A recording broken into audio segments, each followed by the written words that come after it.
اعوذ باللہ من الشیطان الرجیم بسم اللہ الرحمن الرحیم رب اشرح لی صدری ویسر لی امری واحلل عقدۃ من لسانی یفقہوا قولی یا رب العالمین اللہم صلی علی محمد وعلی آل محمد کما صلیت علی ابراہیم وعلی آل ابراہیم انک حمید مجید اللہم بارک علی محمد وعلی آل محمد کما بارکت علی ابراہیم وعلی آل ابراہیم انک حمید مجید۔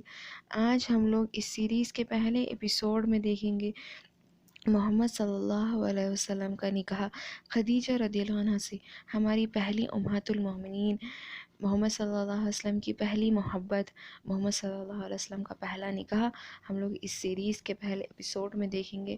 اور ہماری پہلی ماں کا نام تھا خدیجہ بنت خویلد رضی اللہ عنہ، محمد صلی اللہ علیہ وسلم کی پہلی بیوی کا نام تھا۔ اور خدیجہ رضی اللہ عنہ کو امیرۃ القریش کہا جاتا تھا۔ یہ قریش کی سب سے مالدار عورت تھی اور سردارۃ النساء قریش کہا جاتا تھا، یعنی کہ قریش کی عورتوں کی سردار تھی، اور ان کا لقب طاہرہ بھی تھا۔ یہ طاہرہ اس لیے تھا کیونکہ یہ چغلی غیبت اور شکایت، غیبت، جھوٹ نہیں بولتی تھی، اپنی زبان کو ہمیشہ پاک رکھتی تھی۔ عورتیں صرف اس زمانے میں ہی نہیں، اس زمانے میں بھی اپنے زبان کو اس طرح گندا کرتی تھی، یعنی کہ شکایت سے، چغلی غیبت سے۔ ہمیں ان سب سے بچنا چاہیے، پرہیزگاری کرنی چاہیے۔ تو اس طرح خدیجہ رضی اللہ عنہ وہ اسلام سے پہلے بھی اپنی زبان کو پاک رکھتی تھی۔ ان کا لقب طاہرہ تھا، اور امیرۃ القریش اسی لیے کہا جاتا تھا کیونکہ وہ بہت بڑی بزنس وومن تھی۔ اور خدیجہ رضی اللہ عنہ تجارت کرتی تھی، اور ان کا تجارت کا قافلہ ایک طرف ہوتا اور پورے قریش کا تجارت کا قافلہ ایک طرف ہوتا، تو خدیجہ رضی اللہ عنہ کا تجارت کا قافلہ سب کے اوپر بھاری پڑ جاتا، یعنی کہ اتنا زیادہ مالدار عورت تھی خدیجہ رضی اللہ عنہ۔ اور خدیجہ رضی اللہ عنہ، آج کل کہا جاتا ہے کہ اسلام بیکورڈ ہے، عورتوں کو جاب کرنے نہیں دیتا، بزنس کرنے نہیں دیتا، کام کرنے نہیں دیتا۔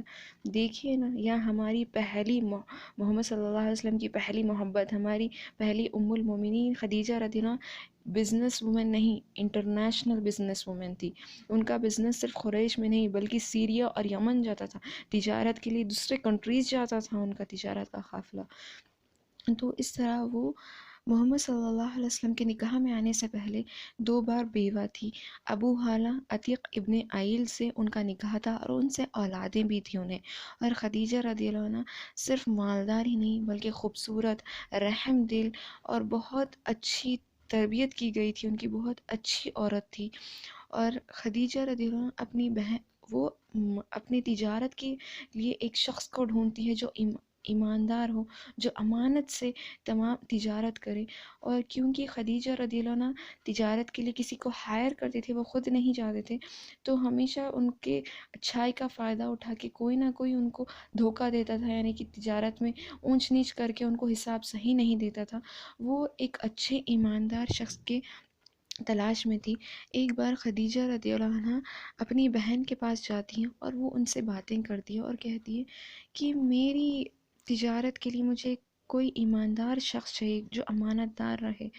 تو ان کی بہن کہتی ہے کہ یا خدیجہ، میرے پاس میرا ایک چرواہا ہے، وہ اتنا امانت دار ہے، اتنا شرمیلا، اتنا حیادار ہے، وہ اپنا یعنی کہ اپنی سیلری لینے بھی میرے پاس نہیں آتا، وہ اپنے دوست کو بھیجتا ہے۔ اتنا حیادار اور اتنا امانت دار ہے، اتنا سچا ہے، میں نے آج تک اتنا سچا اور امانت دار، اتنا حیادار شخص نہیں دیکھا۔ تو جب وہ محمد صلی اللہ علیہ وسلم کی تعریف کرتی ہیں تو وہ کون ہوتا ہے چرواہا؟ محمد صلی اللہ علیہ وسلم تھے۔ محمد صلی اللہ علیہ وسلم بڑے قریش کے بڑے سردار گھرانے میں سے نہیں تھے، بلکہ ہاں، محمد صلی اللہ علیہ وسلم کی حسب نسب جو تھی بہت اچھی تھی۔ محمد صلی اللہ علیہ وسلم سردار کے گھروں میں سے تھے، لیکن وہ غریب تھے۔ تو محمد صلی اللہ علیہ وسلم ایک چرواہے تھے، بکریاں چراتے تھے، وہ بھی خدیجہ رضی اللہ عنہ کے بہن کے چرواہا تھے۔ تو یہ محمد صلی اللہ علیہ وسلم کو جب محمد صلی اللہ علیہ وسلم کے بارے میں بتایا جاتا ہے خدیجہ رضی اللہ عنہ کو، وہ بہت زیادہ انٹرسٹ دکھاتی ہے، اور خدیجہ رضی اللہ عنہ محمد صلی اللہ علیہ وسلم کے گھر پیغام بھیجتی ہے کہ مجھے آپ کو ہائر کرنا ہے تجارت کے لیے۔ تو جب یہ پیغام آتا ہے تو وہ بہت خوش ہو جاتے ہیں، اور جب ابو طالب محمد صلی اللہ علیہ وسلم کے چاچا تھے، وہ ان کی کفالت کرتے ہیں، کیونکہ محمد صلی اللہ علیہ وسلم کے والدین نہیں تھے تو ان کے چاچا کے پاس تھے۔ تو وہ جب ابو طالب دیکھتے ہیں تو وہ خوش ہوتے ہیں کہ یہ تو بہت اچھا تمہیں تجارت کا موقع ملا ہے، بہت اچھا تمہیں جاب ملا ہے کہہ کر خوش ہوتے ہیں، اور محمد صلی اللہ علیہ وسلم کو بالکل ایک والد کی محبت دیتے تھے ابو طالب۔ تو وہ کہتے ہیں، اور محمد صلی اللہ علیہ وسلم جاتے ہیں خدیجہ رضی اللہ عنہ کا تجارت کا قافلہ لے کر، اور خدیجہ رضی اللہ عنہ اپنی ایک غلام میسرہ کو محمد صلی اللہ علیہ وسلم کے ساتھ بھیجتی ہیں، اور محمد صلی اللہ علیہ وسلم اتنے زیادہ امانت دار تھے، اتنے اچھے اخلاق کے تھے، میسرہ غلام تھے، اور محمد صلی اللہ علیہ وسلم نے ان کو غلام کی جیسا بالکل بھی نہیں دیکھا، یعنی کہ اس وقت غلام کو انسان سمجھا ہی نہیں جاتا تھا، بلکہ محمد صلی اللہ علیہ وسلم اپنے ساتھ سواری پہ بٹھاتے تھے، اپنے ساتھ کھلاتے تھے، بیٹھتے تھے، اٹھتے تھے، ان کے ساتھ بول چال تھا۔ تو یہ سب دیکھ کر میسرہ پہلے ہی بہت پریشان تھا محمد صلی اللہ علیہ وسلم کے اخلاق دیکھ کر، اور دوسرے وہ نشانیاں دیکھ کر کہ محمد صلی اللہ علیہ وسلم جہاں بھی جاتے تو بادل ان پر سایہ کرتا تھا، اور اتنے امانت دار تھے وہ، بالکل ایک دم جو چیز خراب تھی اس کو خراب بتا کر بیچتے، جو اچھی تھی اس کو اچھی، ایسا نہیں کہ خراب اچھی ملا کر، اور اس سے اللہ سبحانہ وتعالیٰ برکت بھی ڈالے، اور برکت بھی تھی۔ اور محمد صلی اللہ علیہ وسلم کی حدیث بھی ہے، جو کوئی امانت داری سے تجارت کرے گا تو وہ قیامت کے دن میرے ساتھ اس طرح ہوگا کہہ کر دونوں انگلیاں بازو رکھتے ہیں، یعنی کہ اتنا مقام ہے تجارت میں ایمانداری کا۔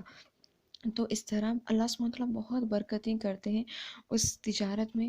تو جب محمد صلی اللہ علیہ وسلم واپس ہوتے ہیں تو خدیجہ رضی اللہ عنہا خود پریشان ہوتی ہے، اتنا نفع کیسے ہوا اس تجارت میں کہہ کر، اور وہ میسرہ کو بلاتی ہے اور محمد صلی اللہ علیہ وسلم کے بارے میں پوچھتی ہے۔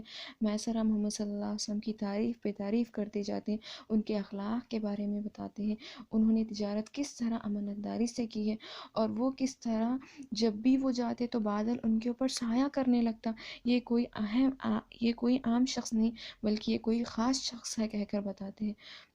خدیجہ رضی اللہ عنہ محمد صلی اللہ علیہ وسلم سے بہت خوش ہوتی ہیں، اور نفیسہ جب ایک ان کی سہیلی آتی ہے تو وہ محمد صلی اللہ علیہ وسلم کے بارے میں تعریف پہ تعریف کری جاتی ہیں، تو نفیسہ خدیجہ رضی اللہ عنہ کی آنکھوں میں محمد صلی اللہ علیہ وسلم کی ایک روشنی دیکھتی ہیں، اور کہتی ہیں کہ اے خدیجہ، کیا تم محمد صلی اللہ علیہ وسلم سے نکاح کیوں نہیں کر لیتی؟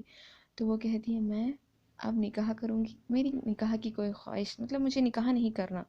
تو وہ کہتی ہیں، کیوں نہیں نکاح کرنا؟ تم نکاح کر سکتی ہو، تم نکاح کیوں نہیں کر لیتی محمد صلی اللہ علیہ وسلم سے؟ کیا میں تمہارا پیغام لے کر جاؤں محمد صلی اللہ علیہ وسلم کے پاس؟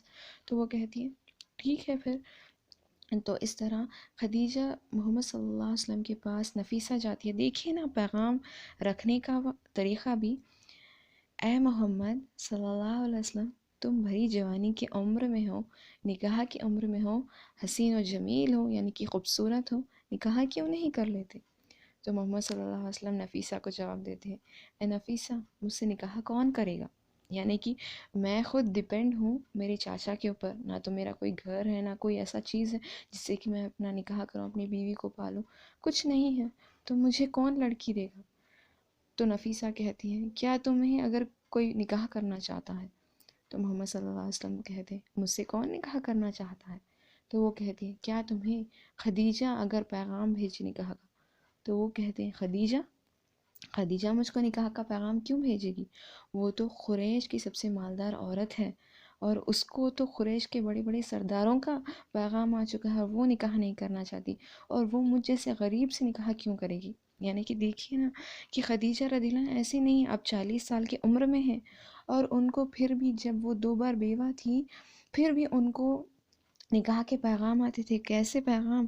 ابو جہل، ابو سفیان، عقبہ ابن ابی معیط جیسے بڑے بڑے سردار خدیجہ رضی اللہ عنہ کو پیغام بھیجتے ہیں نکاح کے لیے، لیکن خدیجہ رضی اللہ عنہ کہتی ہے، مجھے نکاح نہیں کرنا، یعنی کہ اچھے سے ریجیکٹ کرتی۔ دیکھیے نا ریجیکشن کا طریقہ بھی ایسے نہیں کہ تم سردار ہو تو کیا، ہم لوگ آج کیسے ریجیکٹ کرتے ہیں لوگوں کو، اس کی ناک موٹی ہے، وہ گڈی ہے، وہ دبلی ہے، وہ پتلی ہے، وہ کالی ہے، وہ گوری ہے، وہ بہت زیادہ لمبی ہے، وہ بہت زیادہ قد کم ہے نا؟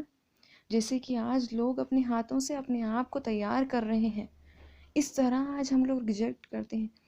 کیا ریجیکٹ کرنے سے پہلے ایک بار سوچ نہیں لیتے؟ تمہارے گھر بھی بیٹی ہے، اگر تمہاری بیٹی کو بھی اس طرح کوئی آ کر کہے گا تمہیں کتنی تکلیف ہوگی؟